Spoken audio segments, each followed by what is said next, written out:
Hi everyone! So today we are going to be talking about perfume and how you can make your own.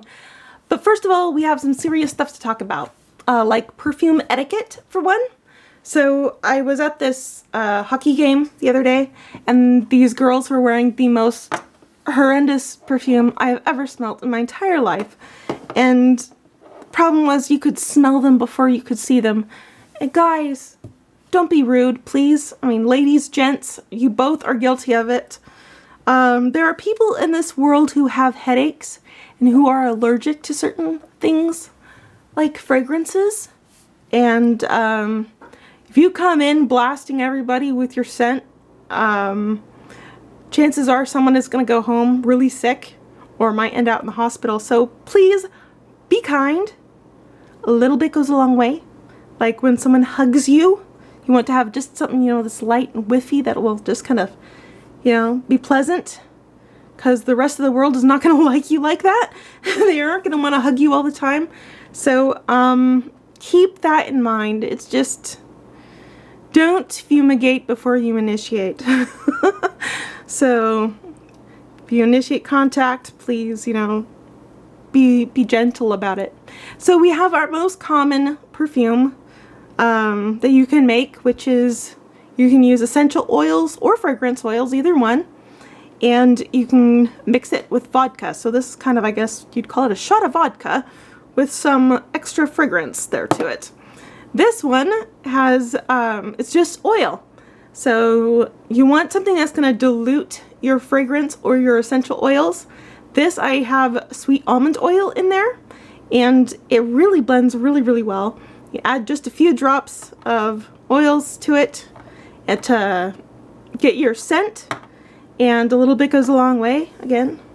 And this one, if you've already seen my video at all about how to make a lotion base, which you can also use as a perfume, solid perfume base.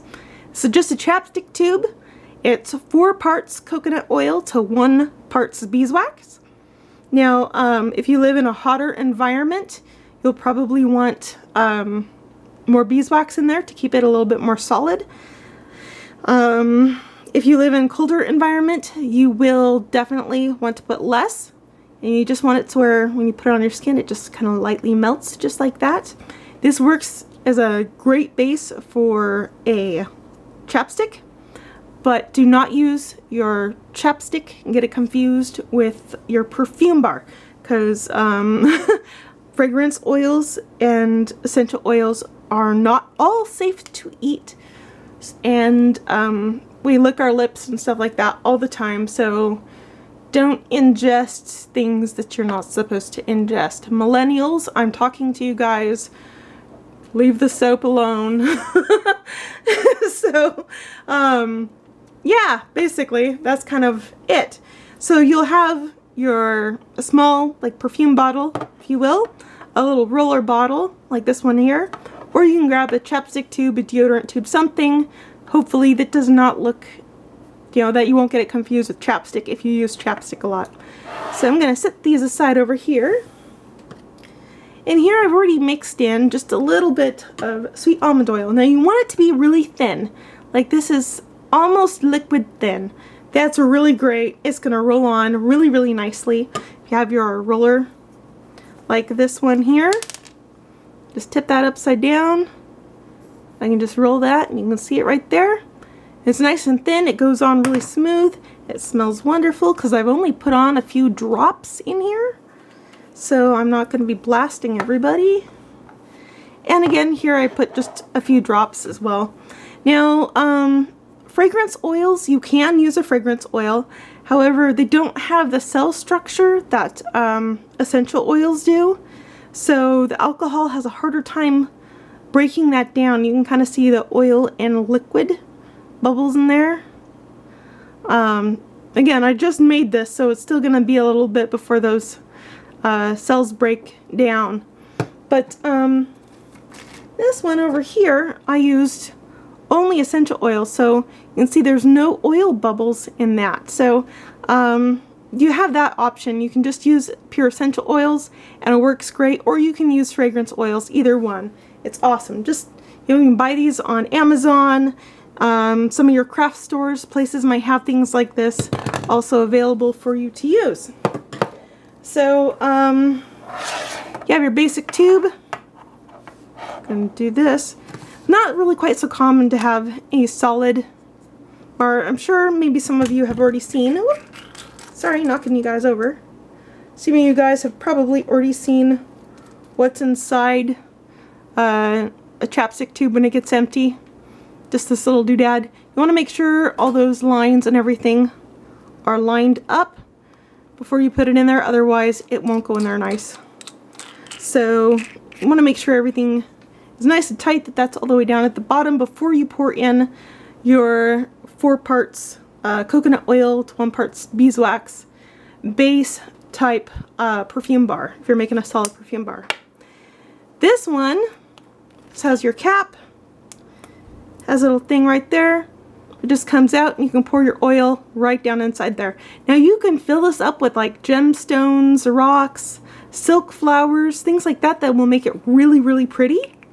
Do not use real flowers because chances are those will rot and could probably turn your oil bad. So keep that in mind. And then just this, you know, your standard perfume, which we've all kind of seen these and how they work. So that's basically it. And I'll share with you a couple of things that I did. Here I mixed up some rose essential oil with happiness essential oil blend. And it came out with a really, really wonderful scent. It's amazing. And then this one I used honeysuckle fragrance oil and a little bit of rose fragrance oil in this one.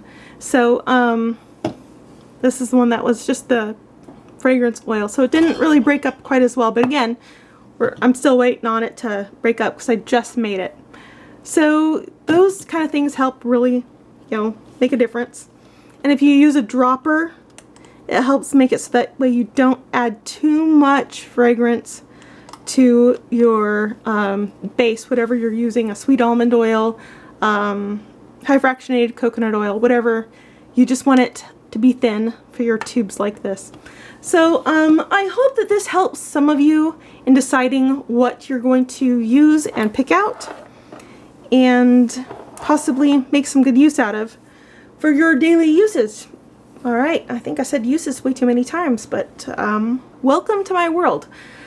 So that pretty much covers it all. And again, don't fumigate before you initiate. So keep that in mind, please. People will like you a lot more. And I better go get a cat off a fridge because I can hear him knocking bottles around. Alright, I'll see you guys later. Bye.